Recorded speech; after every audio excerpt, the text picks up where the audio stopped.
The Frozen Crosshairs. December 1944. The Ardennes forest. Quiet, white, endless. A place where the cold itself could kill faster than a bullet. Snow hung thick on every branch, and the world seemed carved from glass. Beneath it all, hidden in a nest of branches and frost, a young German sniper waited. Erich Hartmann, 21 years old, lay in his camouflage cloak, his body pressed against the frozen ground. He had been here for nearly 6 hours, unmoving, unblinking, his breath forming small clouds that froze before they faded. The rifle in his hands was as familiar to him as his own heartbeat, a Carabiner 98K, fitted with a ZF-39 scope, worn smooth by years of war. The last time he'd counted his kills, he'd stopped at 62. Numbers had stopped mattering after that. Through his scope, the world shrank into a small, trembling circle of meaning, a blur of white, a shadow, movement. It came from the tray line ahead, a figure stumbling through the snow. Erich adjusted the scope slightly and saw him clearly, an American soldier, his uniform torn, his helmet tilted, rifle slung loosely over his shoulder. He wasn't marching, he was limping, dragging one leg behind him, as if every step was an act of defiance. And then, to Erich's disbelief, the man began to sing. Faint, broken, but real. A few quiet words, swallowed by the wind. It wasn't the voice of a soldier. It was the voice of someone remembering what peace once sounded like. Erich's finger rested on the trigger, his breath slowed, his pulse faded into rhythm. This was the moment he'd trained for, the cold detachment, the perfection of stillness before death. He lined up the shot, the man's chest, center mass, the easiest kill of his life, and then, something inside refused. For the first time since the war began, the target wasn't just an enemy silhouette. He could see the man's face, the dirt under his eyes, the fear, the exhaustion, the unmistakable humanity. A memory flickered, his instructor's words back in training. You are not to feel. Hesitation is the first step toward death. But here, in the frozen silence of the Ardennes, Erich realized what that truly meant. They hadn't just trained him to kill enemies. They had trained him to kill himself, piece by piece, until nothing was left. His hand trembled, the crosshairs blurred. He lowered the rifle. The shot never came. The American kept walking, unaware that death had been staring at him from 30 meters away, and chose to let him live. Erich remained there long after the figure vanished. His breath quickened, his chest heavy. In sparing that man, he had broken the only rule that mattered on the front. He didn't know his name, his story, or even if he'd survived the next hour. But for reasons he couldn't explain, the sniper who'd killed 62 men had just saved one, and that act of mercy would haunt him forever. The man who should have died. The American's name was Thomas Hale, a corporal from Cedar Falls, Iowa. Back home, he'd worked on a small dairy farm with his father before enlisting. He'd shipped out to Europe full of the same naive belief so many carried, that wars had heroes and villains, and that courage could be taught. But now, limping through the Ardennes with a bullet graze on his leg and frost eating into his fingers, Thomas understood the truth. There were no heroes left, only survivors. He had been separated from his unit 2 days earlier during a German ambush. His radio was gone, his rations gone, his sense of direction gone. Every direction looked the same, trees and white and silence. When the shot didn't come, he assumed it was dumb luck. He didn't know that someone in the trees had decided his life wasn't worth another bullet. By dusk, Thomas reached the shell of an abandoned farmhouse at the edge of the forest. He forced the door open, half collapsing inside. The place smelled of dust and cold. There was a broken chair, a burnt stove, and a family photograph still hanging on the wall, smiling faces staring into eternity. He made a small fire, risking the smoke, and stared at the photo. They had a home once, he thought. So did I. Miles away, Erich was still lying in the snow, but something had changed. He couldn't shake the image of that limping man, or the sound of that faint, stubborn song. His orders were simple: shoot any Allied soldier on sight. But his conscience, something he thought he'd buried years ago, had just woken up. At dawn, Erich saw movement again. Not the American this time, but a German patrol, 6 men moving through the woods, rifles ready. They were heading toward the farmhouse. Erich's chest went cold. He knew what that meant. If they found Thomas, they'd kill him instantly. No mercy, no prisoners. Without thinking, Erich moved. He slung his rifle over his shoulder, slid down the frozen embankment, and began sprinting silently through the snow. The patrol was minutes away. By the time they reached the house, Erich was already there. Thomas nearly fired when he burst through the door. Erich raised both hands, whispering harshly, "Quiet, quiet." Then, using broken English and gestures, he pointed toward the floorboards. "Hide." Thomas didn't understand everything, but he understood enough. He crawled under the loose planks as boots crunched outside. The patrol entered moments later. "Seen anyone?" one asked. "Already checked," Erich lied, keeping his voice steady. "Empty." The soldiers grumbled, cursed, and moved on. For a moment, neither man breathed. When the door finally shut, Erich knelt, tapped twice on the floorboards, and whispered, "Safe." Thomas emerged slowly, shaking, eyes wide. Two enemies now stood face to face, both realizing the war they'd been fighting had just turned upside down. For Thomas, it was a miracle. For Erich, it was treason. And for both, it was only the beginning. Enemies in the same room. The farmhouse was silent again. Outside, snow fell in slow, heavy sheets, muffling every sound. But inside, two enemies now shared the same air. Thomas sat on the floor, his back against the wall, rifle resting across his lap. Erich stood near the door, his hands still trembling slightly from what he'd just done. Neither spoke. They didn't need to. The silence said enough. After a while, Thomas broke the tension. He held up the small photograph of his wife and son, the corners worn from months in his breast pocket. "Home," he said softly, tapping the photo, then his heart. Erich looked at it, then nodded. He took a deep breath and reached into his own coat. From a folded pouch, he pulled out a small picture too, his mother, standing in front of a bakery back in Leipzig. He pointed to it, then to himself. Mutter. For a moment, war disappeared. There were no sides, no uniforms, no orders. Just two men, both far from home, both trapped in something much larger than themselves. Thomas tried a weak smile. "So, you're the one who didn't pull the trigger." Erich didn't understand the words, but he understood the tone. Gratitude. He nodded once. They sat there, watching the fire burn low. Thomas's leg was bleeding again, so Erich tore a strip from his undershirt and tied it tight around the wound. It wasn't much, but it was something. By nightfall, they had split what little food they had left. Half a piece of bread, a chocolate bar that Thomas had been saving since Normandy, and a single tin of beans Erich had stolen from a supply cart days ago. The irony wasn't lost on either of them. The German sniper feeding the American soldier he was meant to kill. The American trusting the man who should have ended him. They didn't talk much after that. The fire flickered, painting their faces orange. Outside, the wind howled through the gaps in the walls. Every gust reminded them how fragile this small piece was. One knock on the door, one patrol, and it would all vanish. But for that night, they were alive, and that was enough. Thomas fell asleep first, his breathing steady. Erich stayed awake, staring at the fire. He couldn't stop replaying what had happened. The decision not to shoot, the lie to the patrol, the way the American had looked at him. He thought about his mother, how she'd told him before he left. "No one wins a war, Erich. Some just lose less than others." Now, for the first time, he understood what she meant.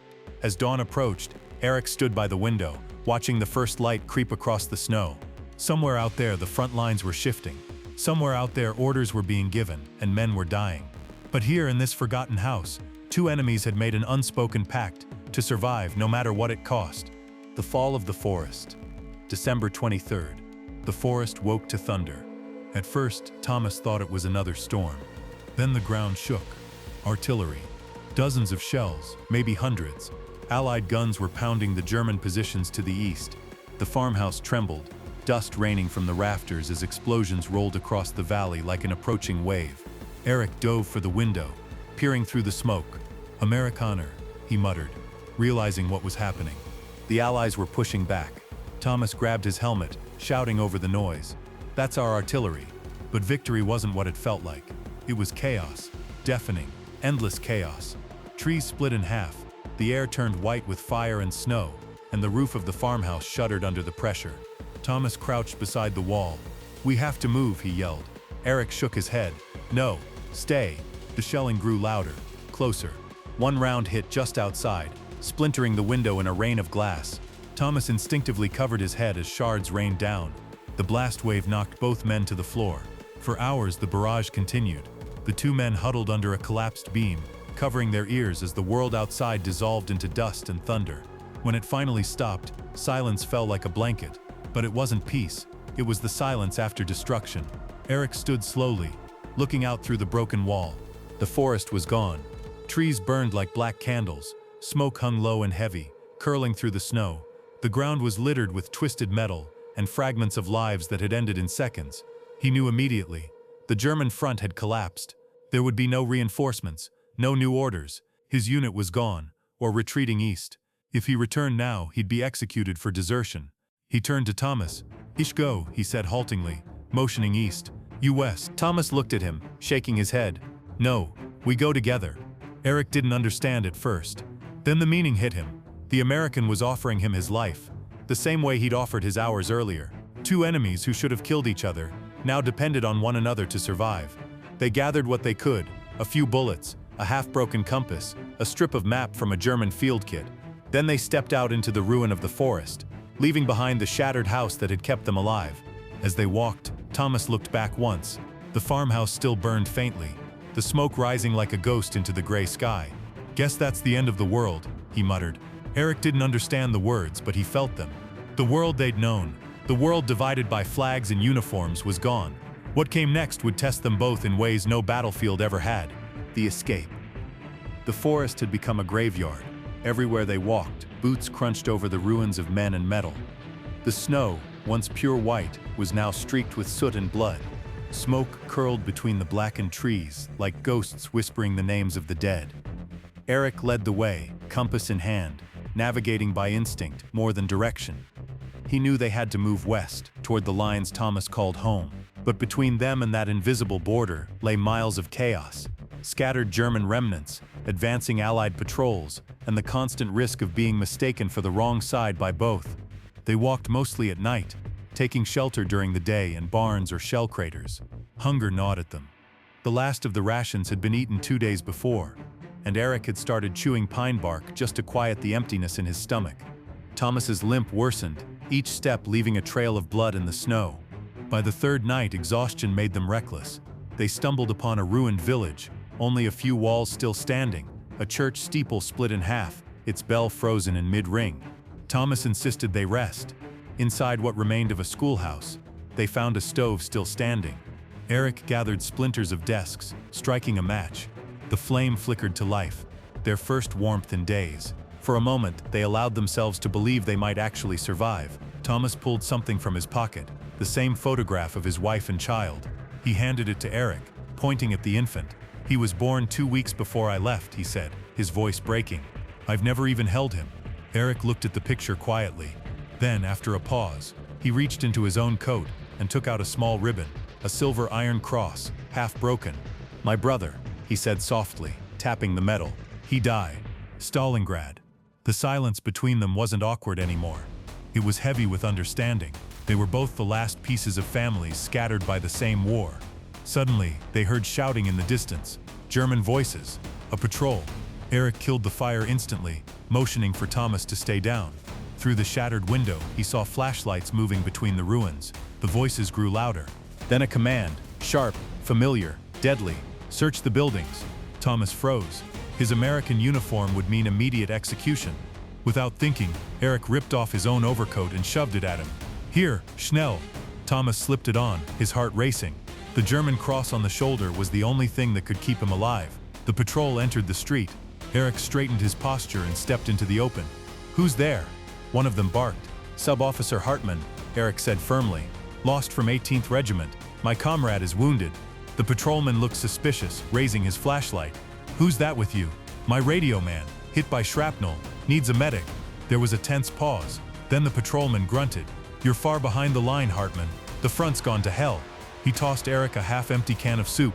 "You won't make it far. God help you." When they finally disappeared into the fog, Thomas exhaled shakily. Erich handed him the can. "Eat," he said simply. Neither spoke for a long time. They both knew how close that had been. That night, they kept walking, through burned villages, across frozen rivers, under a sky that refused to dawn. Two men, one German, one American, enemies on paper, brothers in reality. The capture. By the morning of Christmas Eve, they were nearly out of the woods. The sound of artillery had faded behind them, replaced by a strange stillness. Ahead lay a wide, open valley. At the far end, faint but real, they could see the outlines of tanks, trucks, and men in olive drab uniforms. The Allied front. Thomas's eyes widened. "That's them," he said, barely able to stand. "That's home." Erich smiled faintly, though exhaustion lined his face. Almost, he whispered. They moved slowly, each step heavier than the last. The valley was covered in mist, visibility low.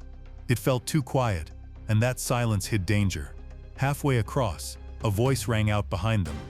Halt! They froze. Out of the fog, a group of German soldiers emerged. A rearguard unit, retreating east. 5 men, rifles raised. Erich's heart stopped. He knew them, the same patrol from the village.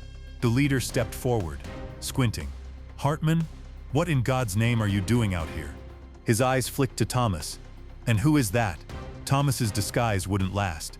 His accent, his face, it would give him away. Erich stepped in front of him. He's wounded, sir, from the artillery last night. But the officer wasn't convinced. Let's see his papers. Thomas didn't move. The officer took one step closer and froze when he heard Thomas whisper something under his breath. English. American, the man hissed. You've been harboring the enemy. He raised his rifle. Thomas reached for his own weapon, but his hands were shaking too badly to hold it. Erich didn't think. He reacted.